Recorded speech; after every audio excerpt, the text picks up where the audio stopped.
తల్లి.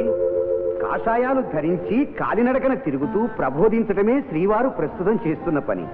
లక్ష్మీకాంతులయ్యుండి కూడా అంత హీనంగా ప్రవర్తించడం దేనికి మునీంద్ర?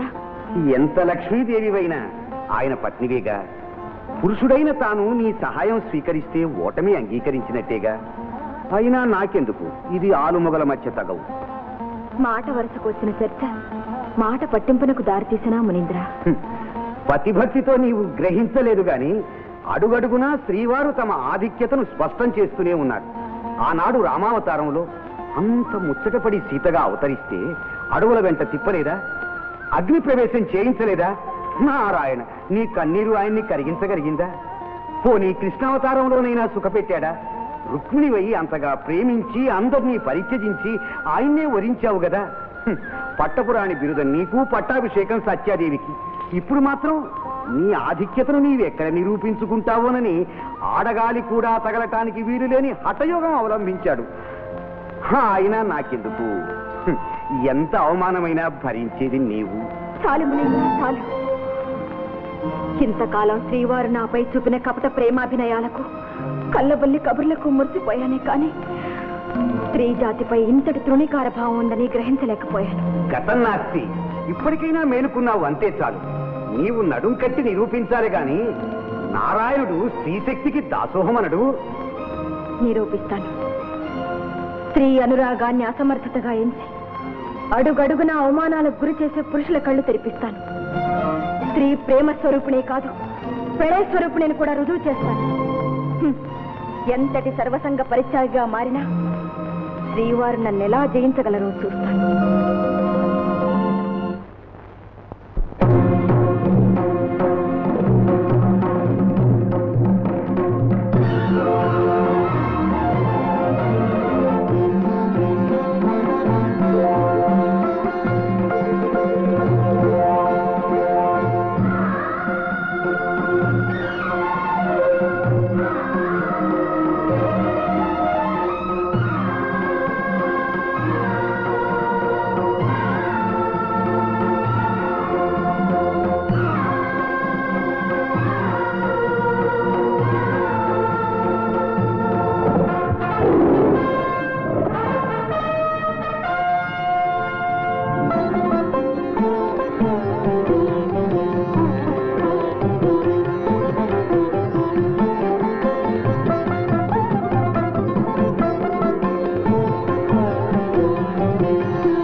సోదరీమణులారా, తరతరాలుగా నిద్రాణమయ్యున్న స్త్రీ శక్తి ఈనాడు మేల్కొంది.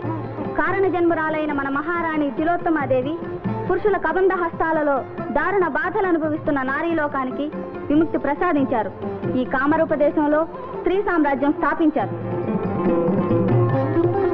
స్త్రీ సామ్రాజ్యం స్థాపించగానే సరిపోలేదు. దీనిని సంరక్షించుకోవడానికి మనం ఎన్నో త్యాగాలు చేయాలి.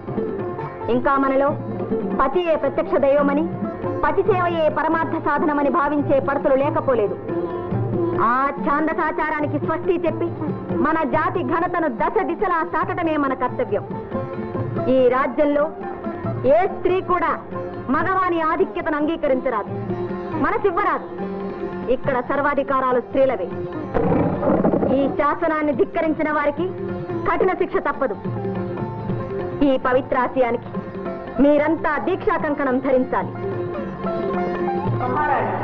మీ ఆజ్ఞ తెలుసా వహిస్తాం. మగవాళ్ళని వంట ఇంటి కుందేలుగా మారుస్తాం. మహారాణి తిలోత్తమాదేవికి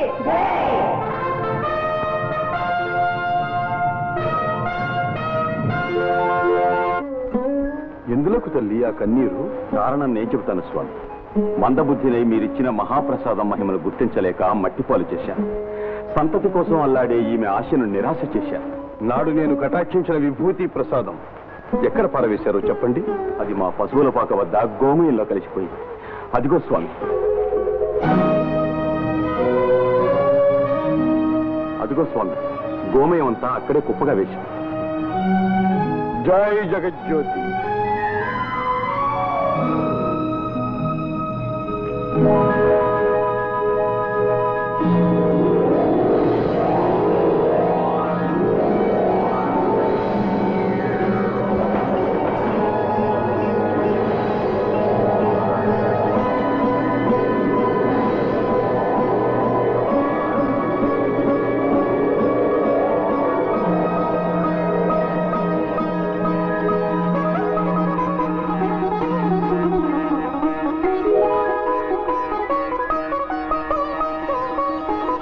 జై జగజ్యోతి.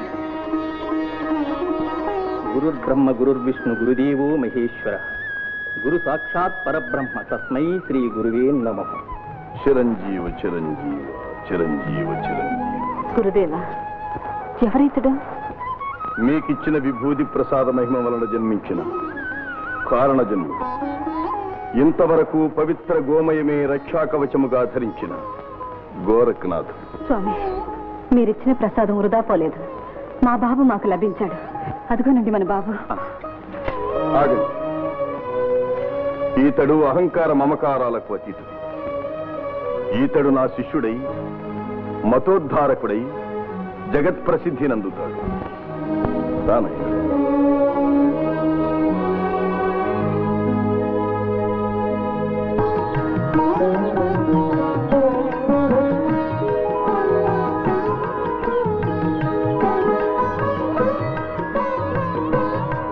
నాయనా గోరఖ్, ఇదే మన ఆశ్రమం. నా పరోక్షంలో నీవే దీనికి మార్గదర్శకుడు కావాలి. అదే గురుపీఠం. అధిష్ఠించు. జై జగజ్యోతి.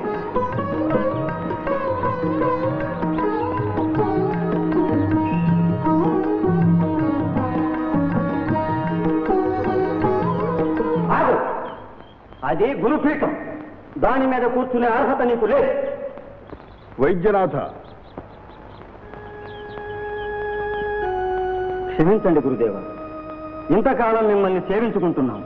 ఇప్పుడెవరో ముక్కు మొహం తెలియనివాడు ఈ పవిత్ర గురుపీఠం మీద శిక్ష వేయడం మేం సహించాం. ఆ అధికారం నాది. నేను ప్రథమ శిష్యుడు. వైద్యనాథ, ముందుగా శిష్యుడమైనంత మాత్రాన ఆ అర్హత లభించదు. అవమానం గురుదేవ. ఇంతకాలం మీ శిష్యరికం చేశాను. యోగ విద్యలన్నీ అభ్యసించాను. సర్వసిద్ధులు సంపాదించాను.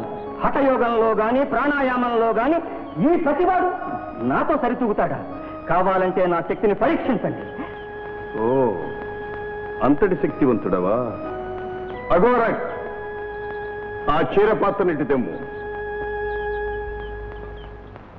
వైద్యనాథ, గురుదేవా, ఆ క్షీరపాత్ర చేత ధరించి అందులోని క్షీరము ఒక్క బిందువు కూడా వెలికి చెందకుండా నీవు ఆశ్రమములోనికి పోయి రావలను.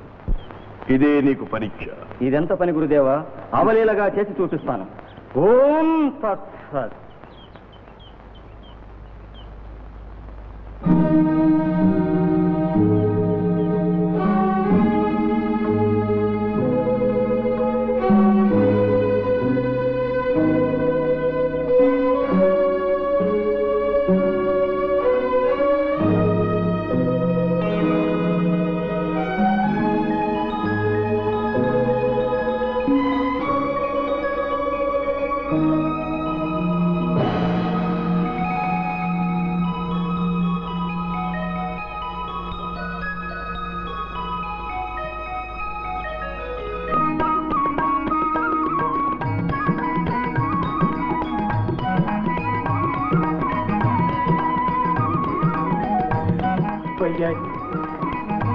సుందరి. ఓం తత్సత్.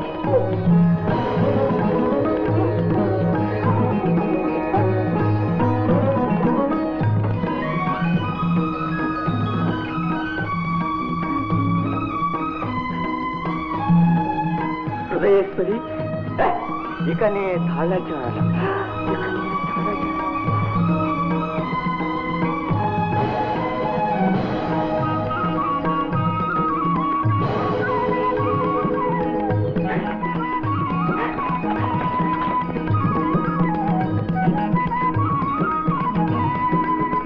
మోహనాంగి,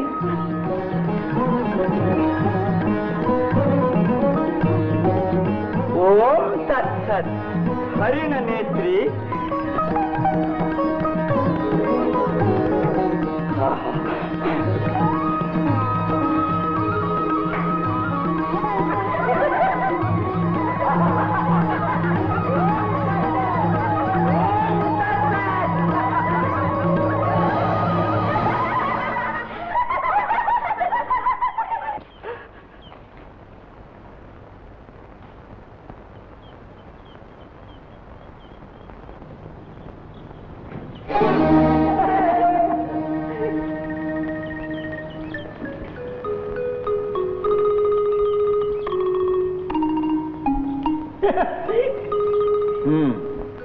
క్షీరపాత్ర తెమ్ము.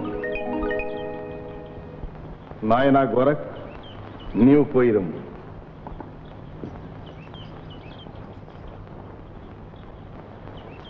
జై జగజ్యోతి.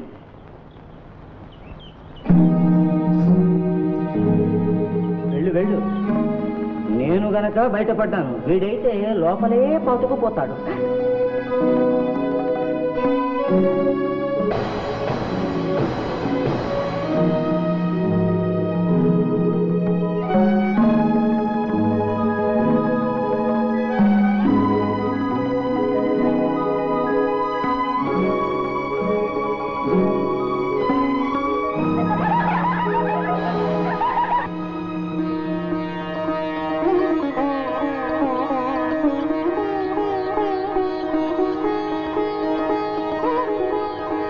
వైద్యనాథ, సూచనావా?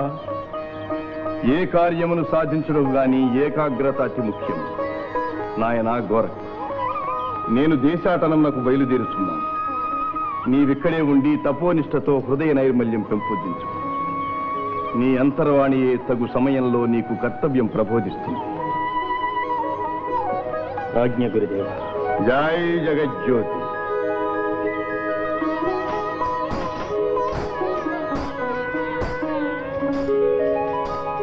నారాయణ నారాయణ.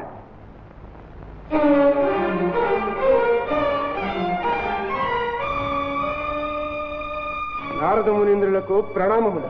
నారాయణ నారాయణ. ఎందుండి తమ రాక? అయోధ్య నుంచేనా? నా స్వామి శ్రీరామచంద్రుడు సీతామాత సుఖులే కదా. నారాయణ నారాయణ. ఏమది మునీంద్ర, ఎందుకా నవ్వు? నీ అమాయకత్వానికి నవ్వకేం చేయాలి? రామావతారం ఏనాడో ముగిసినది. ఎప్పుడో త్రేతాయుగంలో అడగవలసిన ప్రశ్నకు ఈ కలియుగంలో ఏమని సమాధానం చెప్పాలి? అప్పుడే కలియుగం వచ్చినదా? ఆహా, రామనామం ఎంత మధురమైనది. యుగాలు క్షణాల గడిచిపోయినవే. అంతేనా? ముక్తి మార్గం కూడా సులభమైనది. ప్రజలను పాపకూపం నుంచి ఉద్ధరించడానికి ఆ మహానుభావుడు మచ్చింద్రనాథుడు నడుం కట్టాడు. ఎవరా మచ్చింద్రుడు? అతడొక మహాత్ముడు, సర్వసంగ పరిత్యాగి. ప్రజల తన్ని అవతారమూర్తిగా భావిస్తున్నాడు. అతను అంతటి శక్తి సంపన్నుడా? అందుకు సందేహమా? ఆనాడు నీ శ్రీరామచంద్రుడు తన పరాక్రమంతో మీ అందరి సహకారంతో ధర్మాన్ని స్థాపించాడు. ఈనాడు ఈ మచ్చింద్రుడు తన ఆత్మశక్తితో ధర్మరక్షణకు కంకణం ధరించాడు. ఏమి? ఒక సామాన్య మానవునకు నా శ్రీరామచంద్రునకు సామ్యమా? అతడి శక్తి ఎట్టిదో నేను తెలుసుకుంటాను. నారాయణ నారాయణ.